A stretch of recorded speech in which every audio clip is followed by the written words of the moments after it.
Olá, sejam bem-vindos para mais uma temporada do Amadcast.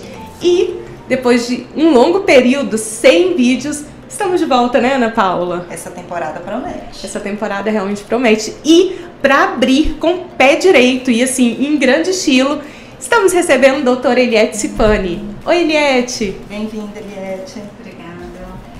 Nós estamos muito felizes, né, de abrir essa temporada com uma advogada tão renomada da área imobiliária. E assim, que fala muito pouco, então hoje a gente realmente vai extrair da Eliette todo o conhecimento. Estou muito feliz, obrigada pelo convite, me sinto muito agradecida por ter sido lembrada para estar aqui com vocês, é sempre um prazer estar com vocês. O prazer é nosso mesmo, que a gente vai ter uma troca de experiência aí, com certeza muito enriquecedora para nós. Exatamente, e assim, o tema é um tema que eu considero um tema muito importante, porque ele é cheio de minúcias, né? É um tema com os detalhes. E vamos falar sobre locação por temporada. Nós conversamos, né? Entendemos que seria interessante conversar sobre alguns aspectos que hoje estão aparecendo como relevantes na locação por temporada. Essa locação temporária. Por quê? Porque até 2018 nós não tínhamos muitos problemas com isso. A Lei 8245 de 91, ela estabelece a possibilidade da alocação por temporada, ela estabelece um prazo que não pode exceder a 90 dias, não estabelece um prazo mínimo, e é bom lembrar disso, porque isso vai ser importante mais adiante. E tem aquelas configurações, essa alocação assemelha no procedimento a alocação comum. Nós preenchemos todos os requisitos, nós fazemos o contrato, informamos ao locatário quais as condições, o que ele deve observar em relação ao condomínio, e é de natureza residencial. Como a lei estabelece, essa locação ela é utilizada para lazer, a pessoa vai ficar um período, até 90 dias no lugar, num congresso, viaja para trabalhar, e essa é a locação. Mas agora surgiu uma polêmica. Durante o período da pandemia, todas as coisas se modificaram e várias situações foram estabelecidas. Então, quando começou a pandemia, as pessoas tiveram que se reinventar. A propaganda era fique em casa. E ficar em casa significava deixar de fazer uma série de coisas. Eu não vou fazer nada da minha rotina, mas a vida continua e os imóveis ficam vazios e tem pessoas que vivem da renda imobiliária e foi necessário reinventar o processo. E como que foi reinventado o processo? Surgiram as plataformas e em alguns casos, algumas plataformas evoluíram. Então elas passaram a oferecer esse serviço, elas passaram a ser mediadoras. E o que essas plataformas fizeram? Essas plataformas como o Booking, o Alugue Aqui, o Airbnb, que é a mais polêmica, o que elas fizeram? Elas aproximaram pessoas que não se encontrariam em virtude desse processo de pandemia, nesse tempo nefasto, elas aproximaram o locador, aquele que tinha um imóvel, daquela pessoa que necessitava por alguma coisa, para uma viagem ou por um tratamento de saúde. Então eles aproximaram e assim estabeleceu uma rotina. E não era uma rotina nova, porque essas plataformas já estavam utilizando esse serviço, já estavam trabalhando isso antes, porque nós temos decisões no Tribunal Mineiro de 2018, quando essa situação foi questionada lá atrás, antes da pandemia, e em 2018 tem decisão do Tribunal Mineiro que eles entenderam, ok, isso não significa, não tem problema, porque a alocação por essa plataforma não foge à Lei 8245, ela se enquadra no artigo 48 e ela não diz respeito a 11.771, se não me engano, de 2008, que é a Lei de Hospedagem. Não pode. Então era já um entendimento que era normal, porque neste caso entendia que aproximava, ficou mais intenso a partir da pandemia. E aí começaram-se os debates são mais acalorados agora. E há uma consideração diferente. Veja, a alocação por temporada, essa locação temporária da Lei 8245, tem esses critérios que nós falamos e olha, são muito diferentes dos critérios da hospedagem. Porque na hospedagem, quem oferece, enquanto na locação por temporada, quem oferece é o proprietário do imóvel ou uma administradora, na locação na hospedagem, né, que é diferente, o que tem? Na hospedagem é uma empresa e essa empresa tem que ter registro, ela tem que ter alvará de funcionamento, ela tem que emitir nota fiscal e tem que ter tido uma construção, ela pode aprovar a unidade parcial para esse fim ou integral. Tem esses critérios, ela tem que ter o registro na Embratur, no Ministério do Turismo. Então, são duas situações muito diferentes.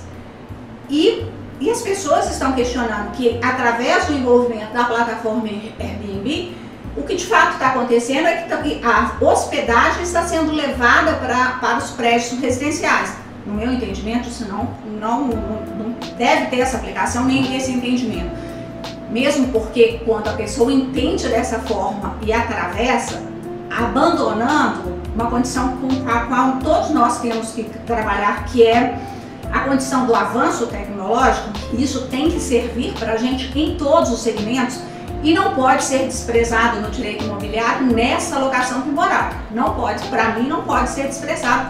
E eu entendo como a doutora Evangelina tem uma decisão da doutora Evangelina antes das decisões do STJ, no sentido de que, para ela, as duas situações são completamente diferentes e são, quando a gente coloca na balança os dois requisitos, elas são completamente diferentes, elas não podem caminhar juntas nunca. Mas começou a guerra e os condomínios começaram a fazer as reuniões e vamos jogar para fora. E o proprietário não pode, aí vem o proprietário, calma. Eu tenho um Código Civil que diz que eu tenho o direito de usar, gozar e dispor e reaver de quem injustamente detenha. E esse é o exercício da minha posse. Esse é o exercício do direito que me vem da minha propriedade. Esse direito é meu. E mais, eu tenho o direito da propriedade. Por quê? Porque a Constituição me garante. Então vocês não podem me tirar daqui. E mais, eu estou parado na Lei 8245. E aí começa, porque no Brasil é assim. A gente começa a discutir, a gente começa a restringir, e a gente começa, as decisões começam primeiro sem olhar o todo da circunstância, né? O Brasil é assim. Então vamos começar, a primeira coisa que a gente faz é proibir. Não é assim. As decisões do Tribunal Mineiro, tem várias decisões do Tribunal Mineiro, Tribunal das Alterosas, no sentido de que uma coisa não diz respeito à outra. Do Rio Grande do Sul, aliás, é uma decisão que eu acho muito interessante, porque foi uma decisão que deu origem ao recurso do STJ. E é um recurso que foi polêmico. E por que ele foi polêmico? Porque numa determinada situação o STJ abriu uma série de possibilidades e que deu espaço para que os condomínios começassem a proibir. Mas aí a gente entra numa outra situação, que é, eu não estou me fugindo o número da lei, que é uma lei que foi editada durante a pandemia, que estabelece, eu estou me fugindo agora o número da lei, mas ela estabelece o quê? Que a gente tem que entrar nas assembleias. Como é que os condomínios iam trabalhar ou impedir? Vamos reunir, vamos chamar uma assembleia e vamos reunir. E aí vem os problemas para essa assembleia e várias ações que surgiram. E como que é isso? Reunimos e falamos, olha, aqui não vai ter. No prédio não vai ter. Bom, mas é fácil? Não. A gente primeiro tem que voltar na convenção do condomínio. A convenção de condomínio proíbe a alocação temporária? Não, ela não proíbe. Então, se eu nego, eu estou negando vigência a texto de lei. E quem pode alterar o texto de lei, revogar o texto de lei, é o legislador. Sim. Então, quando eu passo por cima, eu estou revogando. Quando, sem outros critérios, um tribunal diz que não vai ser aplicado, ele também revoga uma lei. E o procedimento há que ser respeitado. Nós temos 3 poderes, cada um com a sua função e a sua obrigação. Então, não é simples assim. Então, faça a assembleia. E aí começam as ações judiciais. E por que as ações judiciais falam? Eu quero anular essa assembleia. Eu quero anular de qualquer jeito essa assembleia, porque isso me prejudica. Isso fere o direito de propriedade. O direito de propriedade. E não está errado, claro. Uhum. Eu acho que isso não é errado. Por quê? Porque indiscriminadamente eu não posso virar e falar que você não vai exercer a sua posse, você não vai alugar, quando tem uma lei que diz assim, olha, você pode até 90 dias. E veja, um dado muito importante da disposição legal é que quando estabelece a alocação por temporada, a lei 8245 não diz, olha, você pode de X dias a X. Não, ela só estabelece o prazo final. Então, se a pessoa quiser alugar o imóvel dela por 2 dias, pela 8245 ela pode. Pode. Não existe um impeditivo legal. Só falo para as máximas. E no meu entendimento, a plataforma só fez essa aproximação. Embora ela possa trabalhar também com a hospedagem, ela tem os 2 viés, desde que ela observe as regras da 8245, a alocação é por temporada. Se for dentro de uma outra conjectura para uma empresa, uma unidade que esteja vinculada a uma empresa turística, que tenha registro na Embratur, que tenha no Ministério, neste caso, o que acontece? Ela está exercendo a função de intermediar a hospedagem. De fato, verdadeiramente, o Airbnb ele faz essa intermediação e recebe pelo serviço que presta. É assim que eu vejo essa plataforma Airbnb. E o Booking faz a mesma coisa, né? E tem outras. Bom, enfim. E aí, começam-se a questionar as assembleias. Isso é bacana porque aí a gente começa a falar assim, bom, mas para alteração, para criar essa vedação, alterando, impedindo a alocação, eu preciso de um código específico. Se não estiver previsto na convenção, então tem que estar previsto na lei. E aí a gente volta para o nosso querido Código Civil amado, né? E o nosso código diz o quê? 2/3. 2/3. Que é o então, quórum de alteração. O quórum de alteração da própria Assembleia. Da convenção, desculpa. E aí, 2/3. Podia até ter estabelecido a convenção um período maior que esse, não podia ter estabelecido um quórum menor, né? Período não, um quórum menor. Bom, ok. Mas aí a gente fala, mas se tá, 2/3, mas não tem esse quórum, então não vale. Então não vale. Não vale. Mas aí vem, mas tem aquela lei que está me fugindo, que entrou em vigor, foi sancionada, entrou em vigor durante a pandemia, e essa lei, por causa daquela dificuldade de encontrar com as pessoas, ela estabeleceu que, realizada a assembleia, se fosse estabelecido um termo até 60 dias e as pessoas do condomínio manifestassem e no somatório chegasse a esses 2 termos, ok, pode. Porque aí não precisaria fazer a assembleia num único dia e resolver. As pessoas poderiam anuir aos termos da assembleia até 60 dias. E veja, no meu entendimento, essa lei foi mal pensada. E foi mal pensada porque ninguém estava pensando direito. E porque essa lei acaba tornando ineficiente o dispositivo da 8245 que ela está alterando. A do Código Civil até, né? Porque ela está alterando, porque o Código diz na Assembleia 2/3, né? Bom, enfim. Mas aí, e isso é tranquilo? Não, e aí eles falam, olha, o STJ disse que eu posso alterar, pode, mas aí a gente volta de novo na convenção. E tem convenção, convenção de condomínio que tem estabelecido que o edifício é destinado à locação normal e à temporária. Bom, aí é expressa. Aí é expressa, pode. E os imóveis que são de a parte hotel, essas locações que tem serviço, tá lá, que essa locação pode ser de temporada. Então, nestes casos, mesmo que eles queiram mudar essa situação, eles não podem mudar porque o fim da locação já é outro. O próprio prédio, a convenção de condomínio foi estabelecido que é assim. Então, para mudar a destinação, a maioria dos prédios colocam que a aprovação tem que ser para totalidade. A maior parte dessas convenções, que tem que ser a aprovação total. Se um condomínio não quiser, não muda. E aí eu fiz uma colinha do número a gente tem que falar muito desse. É bom falar também da decisão do acórdão, né? Que a gente vai tentar, do STJ. São dois mal assinados acórdãos e estão sendo aplicados em algumas decisões mas considerando como se tivesse caráter vinculante, mas não tem, elas não são vinculantes. E elas não estão sendo aplicadas em situações que não se adequam ao fato em si, ao objeto dos recursos que estão sendo analisados. Tá muito simples, alguns tribunais estão colocando, né, estão inserindo nos acórdãos, nos votos dos desembargadores a aplicação dessa decisão do STJ, mas indiscriminadamente, sem considerar o teor. Então a gente vai para o primeiro do Rio Grande do Sul, que eu acho fantástico. O 18.19.075. Esse é fantástico. Por quê? Qual que é a consideração?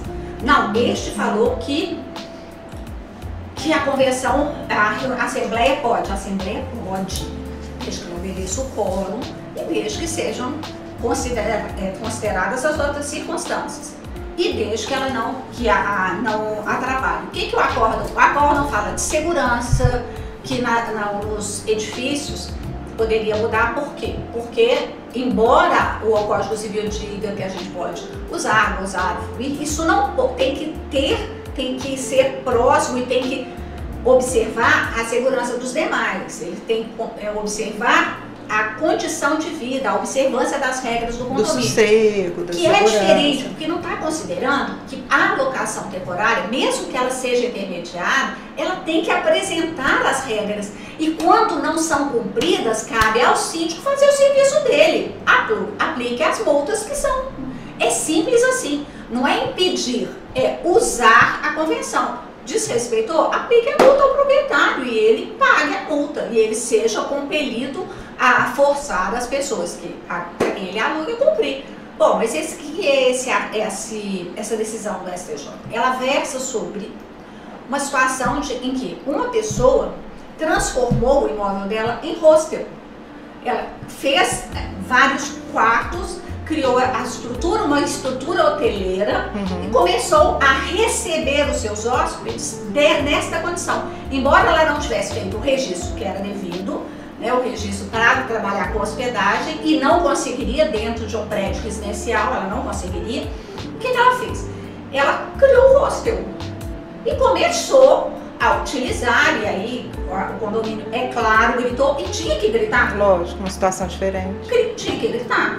E essa decisão do Rio Grande do Sul, que é a mais importante, a mais robusta, da quarta turma, é a turma do ministro Marco Buzzi, que é uma referência para a gente, né, em conhecimento jurídico.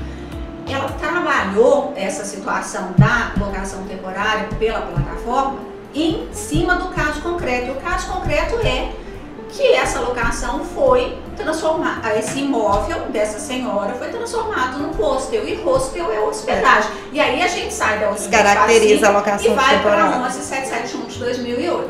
É hospedagem. É hospedagem. E se é hospedagem, está certo. Está certo. De negar. Claro, não pode permitir. Sim, concordo. Então a decisão é perfeita. E aí a gente volta. E aí continua polêmica e vem outra decisão. E essa é do Rio de Janeiro. Essas duas são muito importantes para a gente, porque essas são as balizas das discussões hoje. Essa do Rio de Janeiro é a 1884483. E o que é essa particularidade? Essa é diferente. Essa é um condomínio de casas, de veraneio. E aí eles decidiram que não poderia ter uma locação Airbnb, porque com certeza experimentaram uma situação de locar por temporada e a pessoa fazer festa ou abusar do direito. Mas ainda assim, embora em pese a decisão e o respeito, ainda assim algumas considerações têm que ser feitas. Quais sejam?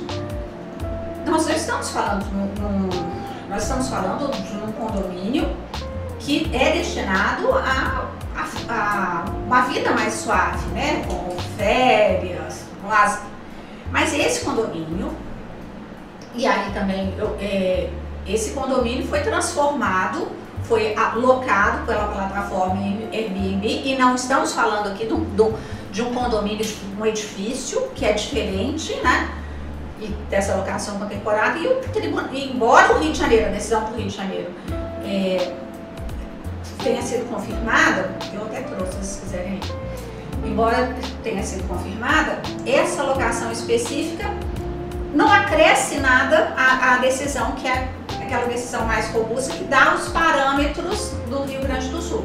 Mas também é uma decisão setorial, é uma casa que teve, através da locação, que não foi estabelecida. Na verdade, o problema foi o proprietário que criou esse problema, não ter exigido o cumprimento das regras do condomínio, incomodou os demais condôminos e eles proibiram, mas veja que isso passa muito mais por relacionamento. É uma situação pontual, né? Gestão. É muito mais por gestão, porque quando a locação por temporada ela é estabelecida entre locador e locatário e uma administradora e o locatário, ele participa, ele é notificado e ele notifica. Embora a locação por temporada a gente não possa retirar a pessoa antes do tempo, porque ela paga antecipadamente, neste caso específico, o proprietário tem que assumir a responsabilidade por essas situações. Então, as características, né, para quem está nos escutando, as características para configurar uma locação por temporada. A locação por temporada, como a gente falou no início, são as estabelecidas pela 8245, que ela tem que ser até 90 dias, ela tem que ser destinada normalmente para tratamento de saúde, uma reforma de casa que a pessoa vai fazer, para um curso, um trabalho. O que importa na locação por temporada, neste caso, é que ela tenha característica residencial. A gente não faz isso na nossa casa. Locar por temporada por lazer é permitido. Claro. Ela estabelece. O problema disso é que umas coisas perturbação do sossego. O que a gente faz? Você faz o contrato, você dá a convenção e faça a advertência. Logo que a pessoa assinou o seu contrato, faça a advertência. O que a plataforma tem que estabelecer, no meu sentimento, ela tem que estabelecer esses critérios. Então eu vou fazer essa locação, mas eu também vou ter esses formulários prontos. Eu vou advertir a pessoa que ela pode perder o valor dela e pode ser obrigada a desocupar se ela não atender isso. Porque é uma unidade residencial. É fazer a advertência. Faça uma advertência. A pessoa não lê o condomínio, você separa a parte que é mais importante. Claro. Isso aqui é obrigatório. Em caso de não cumprimento, a gente vai ter que rescindir, você vai ter que assumir os custos decorrentes disso, você vai pagar as multas decorrentes. E criar um critério para receber isso de uma forma mais eficiente. Eu acho que o condomínio pode fazer uma assembleia, eu acho justa, e não proibindo a plataforma, mas criando uma condição de utilização dessa plataforma de uma forma eficiente. E o proprietário não pode delegar o serviço, usar essa plataforma como hotelaria, porque a função é residencial. Tá faltando as pessoas se adaptarem Quando um pouco. Quando a pessoa vai para lazer, ela vai residir num período de lazer X dias. Ela vai fazer uma viagem mais longa, vai usar um imóvel como base na região, por exemplo, ela vem para Belo Horizonte, ela vai para cidades históricas, ela tem uma base aqui. Então ela sai durante o dia, vai para a cidade, volta, mas ela vai residir durante esse período de lazer, como esse imóvel é a base dela. Então, é questão de estabelecer critérios e não questão, no meu entendimento, de proibir. Proibir não é o melhor caminho. Também acho que mas não é. As pessoas têm que realmente adaptarem. O condomínio ser eficaz na hora de aplicar as multas, advertir, e em cima do proprietário, justamente porque aí ele vai sofrer com isso, e o próprio proprietário também aplicar para o seu inquilino. Até mesmo porque a pessoa que opta por utilizar uma plataforma dessa locação e ir para um apartamento, por exemplo, ao contrário de ir para um hotel, tem que entender essa diferença. Então, é um conforto. A pessoa prefere, às vezes, porque não gosta do hotel, acha impessoal, prefere fazer a própria comida. Tem várias outras situações que levam a pessoa a escolher esse tipo de locação. Mas a partir do momento que ela está escolhendo, por mais que seja lazer, não vamos pensar em Belo Horizonte, porque, assim, às vezes, mais uma cidade que seja como o Rio, que sempre teve locações, às vezes, de final de semana, eles sempre conviveram com isso é muito comum lá. Né? Os apartamentos, os apartamentos, porque é uma cidade que, né, vai gente do mundo inteiro. Então ali eles sabem como conduzir essa questão. Então é só adaptar mesmo. É óbvio que, mas a segurança, porque muitos, o condomínio agora que todo dia está com uma pessoa diferente. Qual o problema? Mas né? As pessoas começam. Na época da pandemia, eu acho que as pessoas ficaram com medo de pessoas. Aí não é nem a questão da segurança. Não é só a segurança, né? Não é só o desconforto. É ser desconhecido, né? Uma pessoa desconhecida. E na verdade a gente está com um problema muito grave de segurança pública, né? Não é só no nosso estado, no país inteiro nós temos um problema gravíssimo de segurança pública. Mas esse problema, eu não acho que essa alocação temporária que vai aumentar. Não vai aumentar isso. É uma questão só de critério, gente. Então, assim, bem, a gente começou essa temporada do podcast em alto nível. Em alto nível. Eliette, adorei o nosso bate-papo, que seja o primeiro aqui no podcast. Tem que voltar, tem que voltar com certeza. Outros assuntos. Todas as... E assim, essa temporada eu pretendo fazer poucos episódios, né? O da Eliette, assim, até agora é o episódio que eu quis fazer. Mas a gente tem novidades aí nessa temporada, vem muita coisa boa por aí. Muita coisa bacana aí. Exatamente. Eliette, muito obrigada. Obrigada por compartilhar conosco sua experiência de quantos anos de advocacia? 38 anos, vou fazer 39 em dezembro. Muitos anos de advocacia. Tem uma experiência. Exatamente, não. Com propriedade de falar sobre o assunto. Muito obrigada. Obrigada a vocês. Você também passa, né, muito ativa na AMAD da sua forma, mas assim, tá sempre ali, sempre nos apoiando. E dando ideias, né, não, e importantes ponderações, claro. Assim. É muito importante sua participação para a AMAD e para o podcast também, porque com certeza você será convidada para trazer outros assuntos também. A gente não esqueceu do assunto de registral e notarial, né? Ana? Que seria que a gente tem que voltar a falar sobre ele. Muita coisa. Exatamente. A gente tem que fazer um especial. Especial merece. Enfim, muito obrigada. Que bom. Delícia. Ana, e aí, vamos encerrar? Vou deixar com você a bola. Vamos encerrar mais esse podcast. Lembrando que não deixe de curtir esse vídeo, compartilhe com quem deseja interessar mais por esse assunto e não deixe de curtir o nosso canal. Nós teremos um novo vídeo quinzenalmente. Toda quarta-feira ao meio-dia no YouTube e no Spotify. Então é isso. E até a próxima. Tchau.